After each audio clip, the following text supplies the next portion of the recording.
കാട്ടാന ആക്രമണത്തിൽ പെൺകുട്ടി മരിച്ച സംഭവത്തെ തുടർന്ന് ജനപ്രതിനിധികളുടെയും നാട്ടുകാരുടെയും നേതൃത്വത്തിൽ കോതമംഗലം ചെമ്പൻകുഴി ഫോറസ്റ്റ് സ്റ്റേഷനിലേക്ക് പ്രതിഷേധ മാർച്ചും ധർണയും നടത്തി.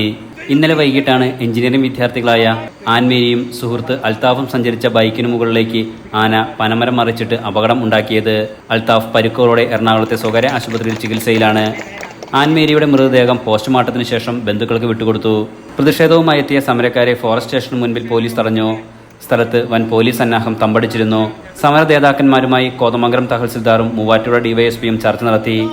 കളക്ടറുടെ സാന്നിധ്യത്തിൽ ഫോറസ്റ്റ് ഉന്നത ഉദ്യോഗസ്ഥർ, ജനപ്രതിനിധികൾ എന്നിവർ നാളെ വിഷയം ചർച്ച ചെയ്യാം എന്ന ധാരണയുണ്ടായതിനെ തുടർന്നാണ് സമരക്കാർ പിരിഞ്ഞുപോയത്.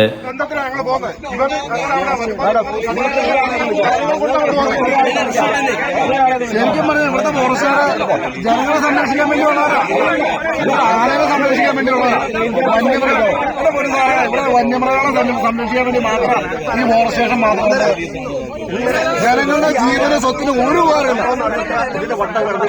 വനം വകുപ്പിന്റെ നിയമം ഇത്തരം കാര്യങ്ങളിലൊന്നും ഞങ്ങൾക്കൊന്നും ചെയ്യാൻ പറ്റില്ല എന്നിവർ പറഞ്ഞാലും ഇവരെ കൊണ്ട് ചെയ്യാൻ പറ്റുന്ന ഒരു കാര്യം ഇവർ ചെയ്യുന്നില്ല.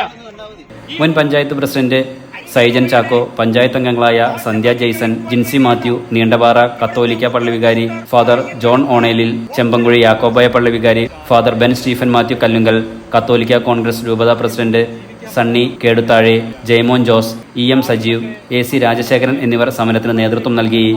എൻലൈറ്റ് ന്യൂസ്, കോതമംഗലം.